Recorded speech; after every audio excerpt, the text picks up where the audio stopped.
ദർശനത്തിന്റെ നിമിഷങ്ങൾ, അമ്മയുടെ മക്കൾ കാത്തിരുന്ന മുഹൂർത്തങ്ങൾ. അവർ അവരുടെ സ്വപ്ന മുഹൂർത്തത്തിൽ ജീവിക്കാൻ തുടങ്ങുകയായിരുന്നിരിക്കണം.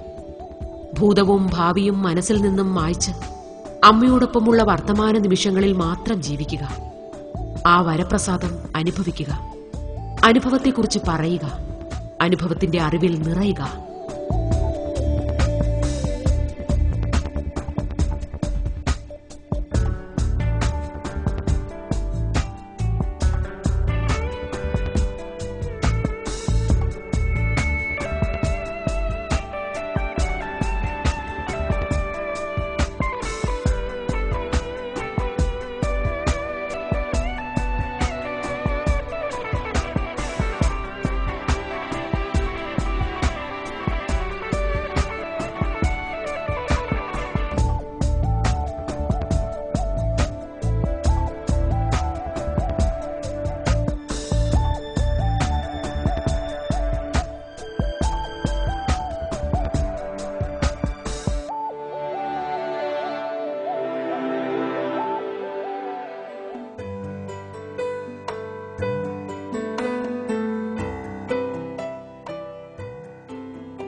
അമ്മയിൽ നിന്നും ദർശനം സ്വീകരിച്ച സുപ്രസിദ്ധ അഭിനേതാക്കളായ പാവോല ബെരേളയും റാസ് ഡീഗനും ആ അനുഭവങ്ങളാണ് പങ്കുവച്ചത്.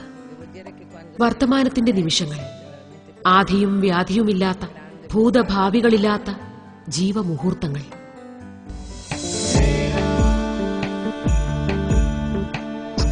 മിലാനിലെ തെരുവുകളിലേക്ക് ഇറങ്ങിയപ്പോഴും ഞങ്ങളുടെ മനസ്സിൽ ദർശന ദൃശ്യങ്ങൾ സമ്മാനിച്ച ഈ അറിവ് തന്നെയായിരുന്നു താങ്ങി നിന്നിരുന്നത്. മിലാൻ ഫാഷൻ രംഗത്തെ ഒരു പറുദീസയാണ് എന്ന് പറയാം. വിവിധ ഇനത്തിലെ ഫാഷൻ വ്യവസായം ഈ നഗരത്തെ എന്നും മോടി പിടിപ്പിച്ചിരുന്നു. കലാപരതയും മിലാനിന്റെ സവിശേഷതയാണ്.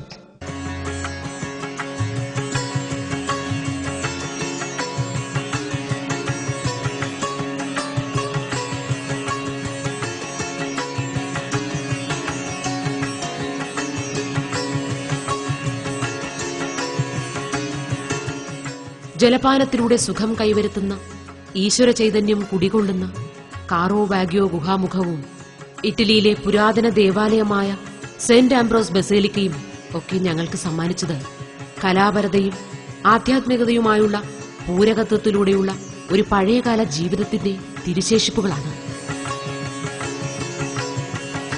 വിശ്വപ്രശസ്തനായ ചിത്രകാരൻ ലിയാനോ ഡാവിഞ്ചി ജീവിച്ചിരുന്നതും ഇവിടെയാണ്.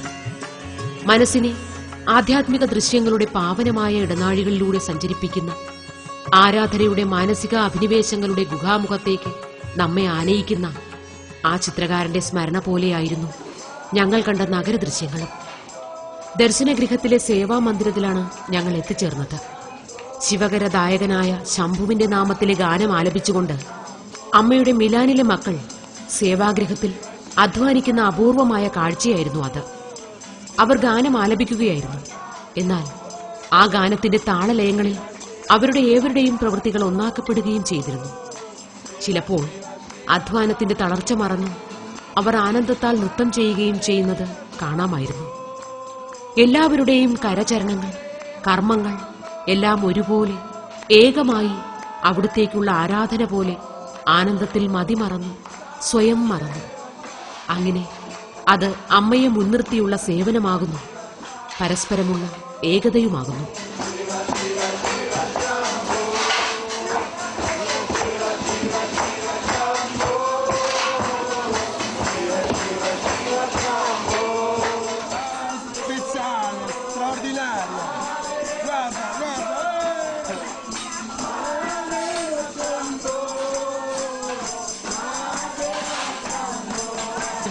ഇവിടെ ആനന്ദം മാത്രമാകുന്നു മനുഷ്യന് കൈമുതലായുള്ളത്. നിരുപാധികമായ കേവലാനന്ദം. അതിർകവിഞ്ഞ സ്നേഹത്തിൽ നിന്നും ഉടലെടുക്കുന്ന ആനന്ദത്തെ പ്രതിരോധിക്കുവാൻ ആർക്കാണ് കഴിയുക?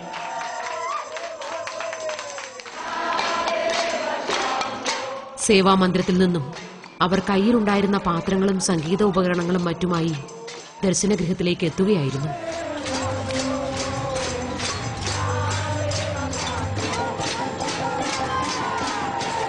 വേർതിരിവുകളില്ലാത്ത തികഞ്ഞ സ്നേഹത്തിന്റെ ഗാനം. അതിന്റെ താളമാത്രകളിൽ എല്ലാവരും വിശ്വജനനിക്ക് മുന്നിൽ ഒന്നാക്കപ്പെടുന്നു. അവിടെ നോക്കുകളും വാക്കുകളുമെല്ലാം ക്രിയാത്മകമാകുന്നു. അവിടെ ഓരോ ചലനങ്ങളും നമ്മെ പുത്തൻ പൊരുളുകളിലേക്ക് ആനയിക്കുകയാണ്.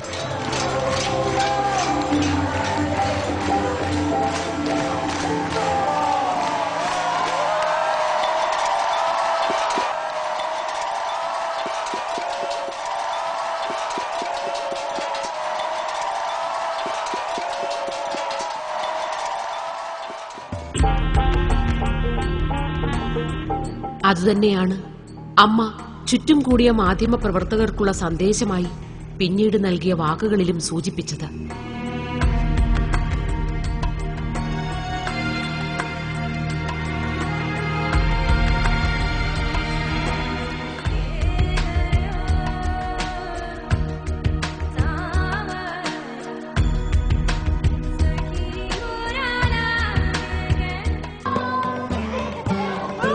പിന്നീട് കുട്ടികൾക്ക് വിനോദത്തിലൂടെ പരിശീലനം നൽകുന്ന ഒരു കുട്ടിക്കോമാളി ദർശനത്തിനെത്തിയതും ഏറെ ശ്രദ്ധേയമായി.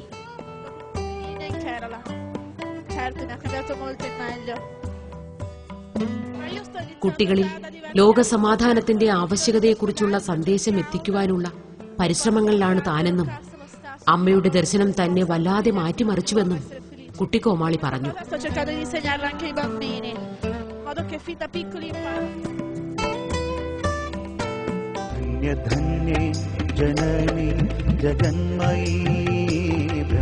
പിന്നീട് ദർശനഗൃഹം വിട്ട് അമ്മ പോകുന്ന നേരത്ത് മക്കൾ അമ്മയ്ക്കു ചുറ്റും തിക്കിത്തിരക്കി കൂടുന്നത് കാണാമായിരുന്നു. അവിടുത്തെ കൈവിരൽ കൊണ്ടുള്ള ഒരു സ്പർശം, ആ കണ്ണുകളാലുള്ള ഒരു കടാക്ഷം, അതിന്റെ അടങ്ങാത്ത പൊരുളുകൾ തന്നെയത്രേ അവരുടെ ജീവിതത്തിന്റെ അർത്ഥവും.